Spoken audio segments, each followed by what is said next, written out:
Hello girls, एक बार फिर द्वितीय वर्ष की गृह विज्ञान कक्षा में आप सबका स्वागत। आज हमारा जो विषय रहेगा वो है स्टोरेज ऑफ या collection, removal and disposable of refuse या कूड़ा संग्रहण और उसका निकास और निस्तारण। जैसा कि हम सब जानते हैं, स्वच्छ जीवन के लिए स्वच्छता अति आवश्यक है, क्योंकि स्वस्थ जीवन जीने का यह एक तरीका है। स्वच्छता से यहाँ तात्पर्य साफ घर, साफ पास पड़ोस, स्वच्छ समूह, स्वच्छ आदतें, स्वच्छ सड़कें और गलियाँ तथा स्वच्छ वातावरण से है। संपूर्ण वातावरण को स्वच्छ रखकर ही एक व्यक्ति अपने उत्तम स्वास्थ्य की कामना कर सकता है। इसके लिए मल और कूड़े करकट का उचित निष्कासन और निस्तारण आवश्यक है। पर्यावरण स्वच्छता का जो उद्देश्य है वह यह होता है कि व्यक्ति के शारीरिक, मानसिक या सामाजिक कुशलता को घटाने वाले अथवा ह्रास करने वाले जितने भी कारक भौतिक वातावरण में उपस्थित हैं, उनको नियंत्रण में लाया जाए, उनको समाप्त करने का प्रयास किया जाए ताकि कम से कम रोगों का फैलाव हो। इसके लिए भोजन, आवास, वस्त्र आदि की स्वच्छता पर विशेष ध्यान देने की आवश्यकता है।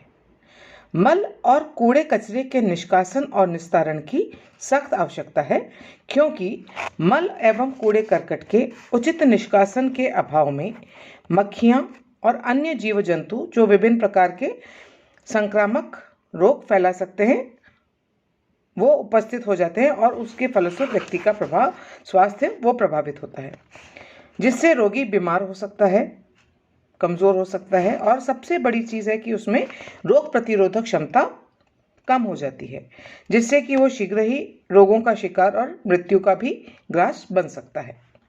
अस्वस्थ व्यक्ति में किसी भी कार्य को कुशलता पूर्वक करने की शक्ति नहीं होती और उसका अधिकांश जो उसका धन है या उसका जो पैसा है वो दवाइयों, अस्पतालों और उपकरणों में ही व्यय हो जाता है।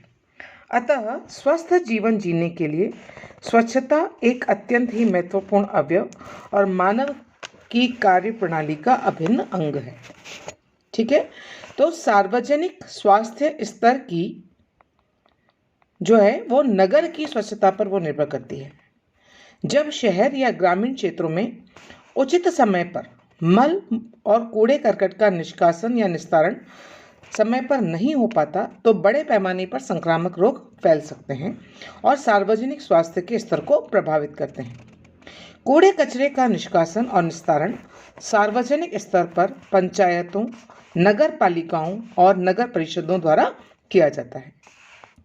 यहाँ पर हम बात करते हैं सबसे पहले कूड़े के वर्गीकरण की, यानी क्लासिफिकेशन ऑफ वेस्ट, कि हम वेस्ट में या वेस्ट पदार्थों में किन किन चीज़ों को सम्मिलित करें।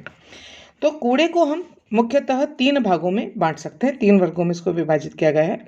सबसे पहला है मल मूत्र, ठीक है, जिसका होना भी स्वाभाविक है और उसका निस्तारण बहुत ही आवश्यक है। इसी प्रकार से सेकंड है इसमें औद्योगिक संस्थानों, रासायनिक कल कारखानों और अन्य क्षेत्रों से लाया गया व्यर्थ पदार्थ। और तीसरा है कूड़ा कचरे से मतलब है यहाँ पर।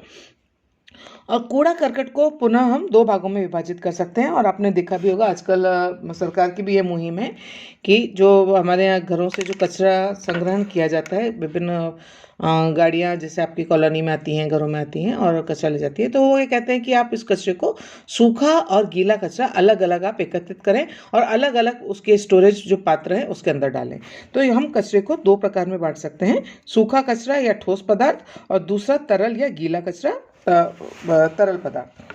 ठीक है, तो सूखा कचरा या ठोस पदार्थ में कौन कौन से आते हैं, जिसमें आपकी धूल, व्यर्थ सामान, राख, सूखा मल, लकड़ी, कागज के टुकड़े, कोयले, गली सड़क आदि से निकला कचरा, कपड़ों की कतरने, कांच या प्लास्टिक के टूटे हुए बर्तन या जो भी वेस्ट बर्तन है वो, धातु के टुकड़े, कांच की शीशियाँ, टिन आदि सूखे कूड़े के उदाहरण हैं। इसी प्रकार से जब हम लिक्विड वेस्ट की या तरल की वेस्ट की बात करते हैं, जब गीले कचरे की बात करते हैं, तो इसके अंदर मवेशियों का मलमूत्र, गौशाला और कसाई खाने से प्राप्त कूड़ा, सड़क की नालियों का कचरा, सड़े गले फल और सब्जियों से के छिलके आदि, बगीचे या वाटिकाओं से प्राप्त पौधे, वनस्पति, रसोई घर से निकले व्यर्थ पदार्थ, मृत जानवर, होटल, घरों, ढाबों तथा अन्य खाद्य पदार्थ बनाने वाले संस्थानों से निकला हुआ वेस्ट पदार्थ या व्यर्थ पदार्थ, फल सब्जी के छिलके, बीज, पत्ते, अवशिष्ट आदि तरल कूड़े की श्रेणी में या गीले कचरे की श्रेणी में आते हैं।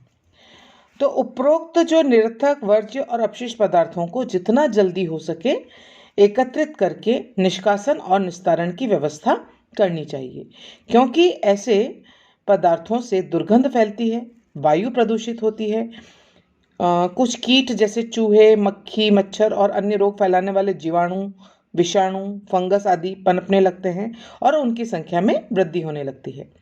इनसे विभिन्न प्रकार की बीमारियां जैसे हैजा, जिसको हम कॉलेरा बोलते हैं, टाइफाइड, काली खांसी, पेचिश, अतिसार, नेत्र रोग, चर्म रोग, क्षय रोग आदि फैल सकते हैं। इसके अतिरिक्त वर्षा के दिनों में जो ये व्यर्थ पदार्थ है वो बहकर जलाशयों, नदियों, तालाबों आदि में पहुंचता है और जल और वायु को प्रदूषित करता है। तो कूड़े के संग्रहण, निष्कासन और निस्तारण की प्रक्रिया अपमार्जन कहलाती है। स्कैवेंजिंग बोलते हैं इसको। जबकि मानव मलमूत्र के संग्रह, निस्तारण और निष्कासन की प्रक्रियाएं मलवाहन कहलाती है, यानी कंजर्वेंसी।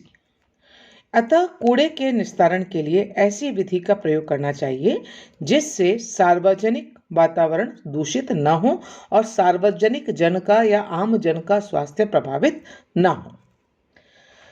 तो यहाँ पर हम सबसे पहले बात करेंगे अब कूड़े के संग्रहण की, यानी स्टोरेज ऑफ वेस्ट। तो हम कैसे कैसे कर सकते हैं उसकी हम बात करेंगे। तो कूड़े के निस्तारण से पूर्व उसका संग्रहण करना आवश्यक है। यह कार्य सार्वजनिक सहयोग के बगैर संभव नहीं है। अतः आम जन को चाहिए कि वे कूड़े को एक निश्चित जगह पर एकत्रित करें। घर में प्लास्टिक या धातु का ढक्कन सहित कचरे पात्र का या डस्टबिन का उपयोग वे कर सकते हैं, और जिसे कि समय समय पर कचरा पात्र जो कचरा एकत्रित करने वाली गाड़ी आती है उनमें उसको डाल दिया जाए। उसको आसपास के खाली प्लॉट में या मकान के बाहर या दूसरों के मकान के बाहर ना फेंकें। सड़कों और गलियों के आसपास भी इस्पात के बने ढक्कन सहित कचरा पात्रों का प्रयोग किया जाता है, जो कि आपके यहाँ पर जो भी जन सुविधाएं जो उपलब्ध कराता है विभाग, जैसे नगर पालिका है, नगर निगम है, इनके बड़े बड़े वो लोहे के आपने देखे होंगे पात्र वहाँ पर पड़े रहते हैं। और आप कई बार लोग क्या करते हैं कि उस कचरे को उस पात्र के बाहर डाल देते हैं, तो जो अन्य पशुओं द्वारा उसको फैला दिया जाता है, सड़कों पर फैल जाता है, जिससे दुर्घटनाएं भी हो सकती है, उससे रोग फैलने की तो संभावना है ही। तो उन पात्रों के अंदर ही हमको कचरा डालना चाहिए, और क्योंकि वो ढक्कन सहित होते तो आप उसको आराम से उसमें डाल करके और निश्चिंत होना चाहिए। सड़कों और गलियों के आसपास इस्पात के बने ढक्कन सहित कचरा पात्रों का प्रयोग किया जाना चाहिए। कचरा पात्र का आकार नगर वासियों की आबादी पर निर्भर करता है, यानी कि जितनी बड़ी कॉलोनी होगी और जितना वहाँ से कचरा निकलने का संभावना है उसी के आधार पर उस पात्र की साइज रखी जाती है।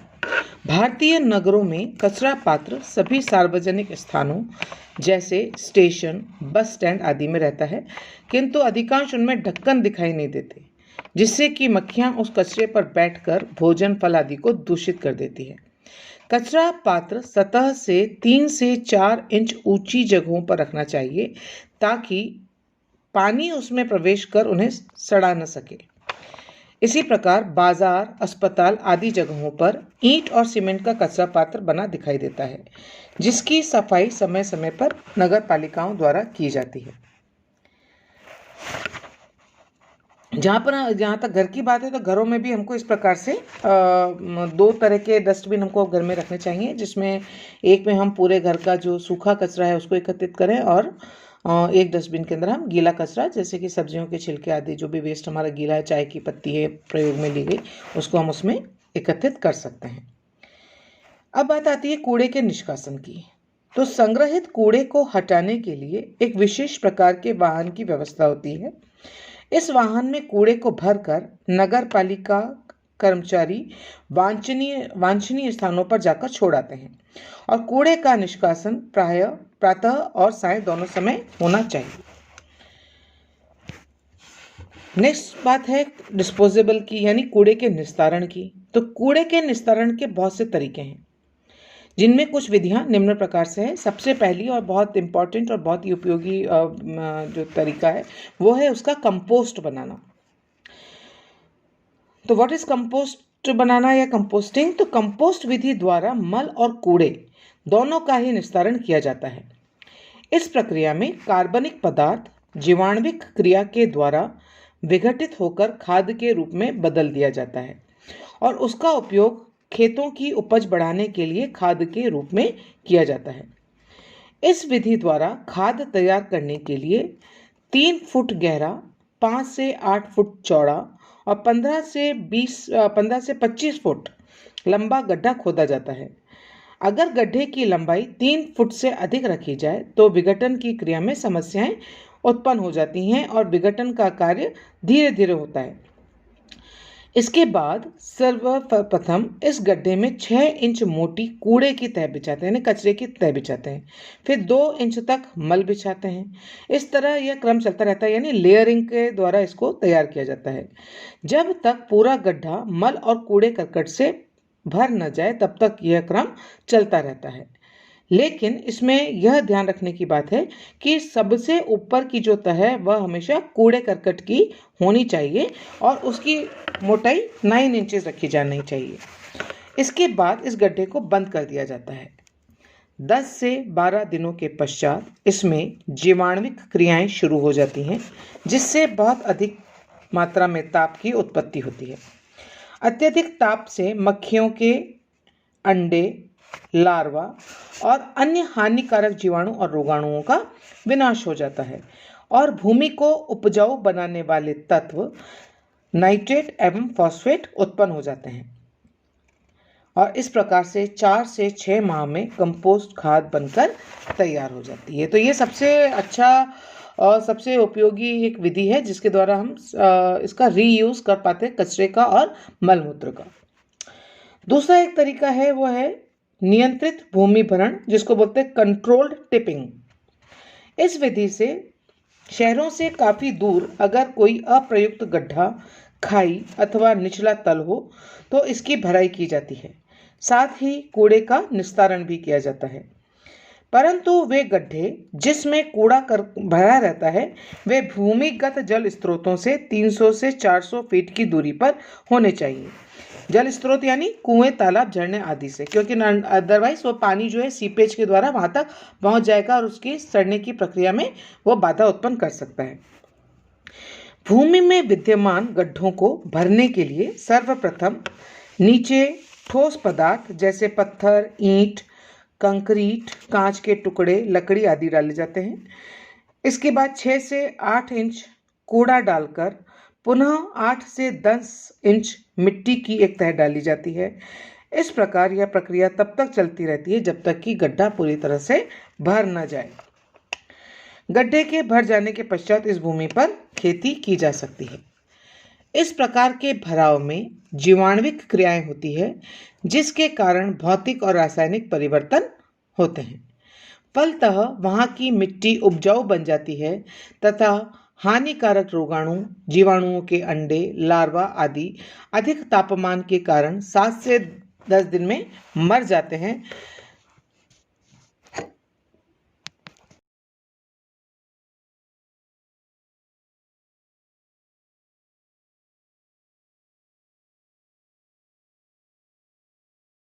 द्वारा भस्मीकरण यंत्र या भट्टी बनाई जाती है, जिसमें सूखे कूड़े कचरे को जलाया जाता है। जलने के पश्चात कार्बनिक पदार्थ कार्बन डाइऑक्साइड और नाइट्रोजन में बदल जाता है। साथ ही कूड़े की मात्रा भी सिमटकर 1/4 हो जाती है। इस राख को क्लिंकर्स कहते हैं। इसका उपयोग भवन निर्माण एवं सड़क बनाने में किया जा सकता है। भस्मीकरण करने से पूर्व यह अच्छी तरह से पता होना चाहिए कि भस्मीकरण का कार्य नगर या आवासीय स्थानों से दूर होना चाहिए, क्योंकि इससे निकली दूषित, हानिकारक और विषैली वायु सार्वजनिक स्वास्थ्य को प्रभावित कर सकती है। यह विधि सबसे उत्तम, संतोषप्रद और स्वास्थ्यप्रद है, किंतु अधिक खर्चीली है, क्योंकि भस्मीकरण यंत्र को खरीदने के लिए काफी मात्रा में धन की आवश्यकता होती है। ठीक है, नेक्स्ट विधि है डंपिंग या गड्ढों में भरना। तो इस विधि में गड्ढों में भरकर कूड़े का निस्तारण किया जाता है।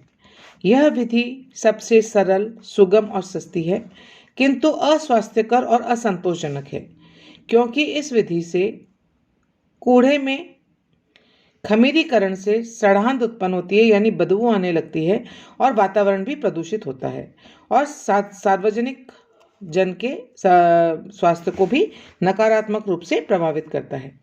इस विधि द्वारा कूड़े का निस्तारण गड्ढा, खाई या निचले स्थान को भरने के लिए किया जाता है। इन गड्ढों में कूड़े करकट को डाल दिया जाता है। बाद में 12 इंच तक की मिट्टी की एक तह बिछा दी जाती है। कुछ दिनों के पश्चात जीवाणुविक क्रियाओं के कारण कूड़ा खाद में परिवर्तित हो जाता है और यहाँ की भूमि कृषि कार्य हेतु उपयुक्त हो जाती है। किंतु गड्ढा खुला रहने से मक्खियां उन पर बैठकर आम जन के स्वास्थ्य को प्रभावित करती है, क्योंकि मक्खियां इस गंदगी में बैठने के बाद जल, अपने जो प्रयोग में लिया जाने वाला है जल, दूध, भोजन, फल, मिठाई आदि पर बैठकर उन्हें प्रदूषित कर देती है। वहीं चूहे भी बिल बनाकर आतंक फैलाते हैं। इतना ही नहीं, बरसात के दिनों में यही कूड़ा बहकर जलाशयों, कुओं, तालाबों, नहरों आदि में पहुंचकर उसके जल को भी प्रदूषित करता है। अतः यह विधि सरल, सुगम, सस्ती होने के बावजूद भी सराहनीय या संतोषजनक नहीं है। और WHO ने, यानी विश्व स्वास्थ्य संगठन ने भी इस विधि की आलोचना ही करी है। एक विधि और है, और वो भी बहुत कॉमन है, दैट इज फर्मेंटेशन या किण्वन की प्रक्रिया। तो विभिन्न विकसित देशों में कूड़े का निस्तारण किण्वन विधि द्वारा या फर्मेंटेशन की विधि द्वारा किया जाता है। इसमें सर्वप्रथम कूड़े को एकत्रित करके इनका वर्गीकरण छलनियों से छानकर किया जाता है। स्वचालित छलनियों से राख, कोयला, मिट्टी आदि को अलग कर लिया जाता है और उनका उपयोग ईंट बनाने में किया जाता है। टूटी फूटी शीशियां, धातु, पत्थर, टिन, कांच का सामान, प्लास्टिक के टुकड़े आदि का उपयोग सड़क बनाने तथा शहर से दूर गड्ढों को भरने में किया जाता है। शेष बचे हुए कार्बनिक पदार्थों का किण्वन रासायनिक विधि द्वारा फर्मेंटेशन चैम्बर में किया जाता है और कुछ महीनों बाद ये कूड़ा खाद में परिवर्तित हो जाता है और इस खाद का उपयोग खेती की उपज को बढ़ाने में किया जा सकता है। एक विधि और है, वो है मैन्योर पिट्स, यानी खाद के गड्ढों में बढ़ना या खाद के गड्ढे बनाना, कंपोस्ट पिट भी बोलते हैं इनको। तो इस विधि का प्रयोग अक्सर ग्रामीण क्षेत्रों में किया जाता है, जहाँ की कूड़े के निस्तारण की कोई निश्चित व्यवस्था नहीं होती। प्रायः घर के पिछवाड़े में या घर से थोड़ी दूर पास के खेत में गड्ढा खोदकर उसमें घर से निकला कूड़ा करकट, पशुओं का गोबर, घास फूस, पत्ते, मवेशियों के मलमूत्र, राख आदि को भर दिया जाता है और प्रतिदिन कूड़ा डालने के पश्चात ऊपर से मिट्टी बिछा दी जाती है। 6 से 7 महीनों के पश्चात जीवाणुविक क्रिया के कारण ये कूड़ा करकट खाद में बदल जाता है। इस खाद का उपयोग ग्रामीण द्वारा अपने खेतों में कृषि की उपज को बढ़ाने हेतु किया जाता है। यह विधि सस्ती, सरल, सुगम और संतोषप्रद है और बहुत उपयोगी भी है, क्योंकि ग्रामीण क्षेत्रों में इससे सरल और सस्ती विधि आपको उपलब्ध नहीं होगी। एक और तरीका है, लेकिन प्रस्तावित नहीं है, इसको हम उपयोग में नहीं लेते हैं, गलत है उसको लेना। लेकिन हम कूड़े को निस्तारण करने के लिए जिस विधि का उपयोग करते हैं वो है समुद्र या नदी में प्रवाहित करना। और इस विधि द्वारा कूड़े करकट का निस्तारण समुद्र या नदी में उसे प्रवाहित करके किया जाता है। जिन गांवों अथवा नगरों में जिनके किनारे से नदियां या समुद्र गुजरते हैं, तो वहां के कूड़े करकट को एकत्रित करके नाव द्वारा जल की तेज बहती धारा में प्रवाहित कर दिया जाता है। किंतु यह विधि काफी व्यय साध्य है, क्योंकि इस विधि में कूड़े को एकत्रित कर नदी या समुद्र तक ले जाने में काफी धन की आवश्यकता होती है। साथ ही अगर कूड़ा नदी में बहकर पुनः नदी के तट पर आ जाए तो कचरे को नदी के जल तक पहुंचाने में मजदूर की आवश्यकता रहती है। इसके साथ ही यह विधि संतोषप्रद नहीं है, क्योंकि इससे जल प्रदूषण हो सकता है। साथ ही जितने भी जल में रहने वाले जीव जंतु हैं उनके लिए भी ये घातक सिद्ध हो सकता है। कूड़े के अपर्याप्त निष्कासन और निस्तारण के कारण निम्न दुष्परिणाम सामने आते हैं। सबसे पहली जो समस्या आती है वो है चूहों की समस्या। यानी आपने खाद्य पदार्थों का वेस्ट यदि अपने आसपास वहाँ डाल दिया तो वहाँ पर चूहे पनप जाएंगे और वो अलग तरीके से आपको परेशान कर सकते हैं, और समटाइम्स इनसे प्लेग रोग भी उत्पन्न हो सकता है। दूसरी जो समस्या आ सकती है या दुष्परिणाम है वो है मक्खियों का पनपना। जैसा हम सब जानते हैं, जहाँ गंदगी होती है वहाँ पर मक्खियाँ बहुतायत से आ जाती हैं और रोगों को फैलाने में सहायता करती हैं। इसी प्रकार से विभिन्न प्रकार के जीवाणुओं, विषाणुओं और रोगाणुओं का पनपना, ये भी हमने देखा है। गाय के गोबर तो बहुत वो माना जाता है, लेकिन गीले गोबर में बहुत प्रकार के जीवाणु, अपने कीड़े वगैरह आपने देखे होंगे। इसी प्रकार से मानव मलमूत्र में भी बहुत सारे जीवाणु, विषाणु पनप जाते हैं और जो कि विभिन्न रोगों का कारण बनते हैं।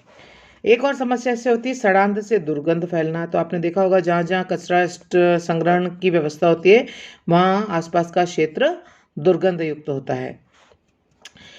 जो सबसे बड़ी समस्या है जिसका हम सामना कर रहे हैं, इस कूड़े कचरे के यदि उचित निस्तारण नहीं किया जाए तो जल प्रदूषण, वायु प्रदूषण और मृदा प्रदूषण का होना स्वाभाविक है।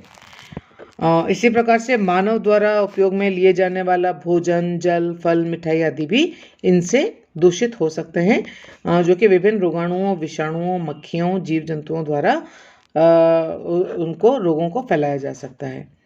इसी प्रकार से संक्रामक रोगों का वृहत स्तर पर फैलना, यानी बहुत से संक्रामक रोग इस प्रकार के हैं जो कि यदि हम कचरे और मलमूत्र का निस्तारण सही तरीके से नहीं करें तो बहुत सारे संक्रामक रोग फैल सकते हैं। और जैसा कि आपने अभी देखा होगा, चिकनगुनिया है, डेंगू है, मलेरिया है, जॉइंडिस है, ये सब भी इसी प्रकार से फैलने वाले रोग हैं।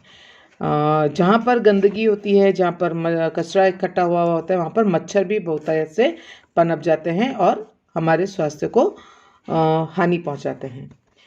कुछ जानवर भी वहाँ पर आ जाते हैं, जैसे सुअर है, कुत्ते हैं, गाय, बैल वगैरह भी, जो कि न्यूसेंस वहाँ पर पैदा कर सकते हैं। जैसा कि हमने शुरू में कहा था कि मानव के स्वस्थ रहने के लिए स्वच्छ वातावरण का होना बहुत आवश्यक है। तो जहाँ पर अस्वच्छता होगी वहाँ पर निश्चित रूप से व्यक्ति का स्वास्थ्य भी निम्न स्तर का होगा, क्योंकि वो बार बार बीमार होगा, उसमें रोग प्रतिरोधक क्षमता नहीं होगी। इसी प्रकार से वायु जनित रोग हैं, जैसे क्षय रोग, जिसको हम टीबी कहते हैं, काली खांसी जिसे हम पर्ट्यूसिस कहते हैं, इसी प्रकार से चेचक, पोलियो आदि भी इनके उससे फैल सकते हैं। कुछ वायु वाहित रोग हैं, इसी प्रकार से कुछ जल जनित रोग भी हैं, जैसे आपका कॉलरा है, पेचिश है, ये भी उसमें फैल सकते हैं। और एक अब तो इतना इसका फैलाव नहीं है, लेकिन आपने सुना होगा कृमि रोग, यानी पेट में जो कीड़े हो जाते हैं वो भी हो जाते हैं। कई बार नारू रोग है, वो भी हो जाता था। नारू आप लोगों ने सुना नहीं होगा, बट ये भी एक प्रकार का कृमि है जो कि मानव शरीर में पहुंचकर पीड़ा उत्पन्न करता है। तो ये कुछ तरीके हैं जिसके माध्यम से हम इसका निस्तारण हम कर सकते हैं। तो बाकी के हम जो मेथड है और किन किन विधि से हम कक्षा में करेंगे।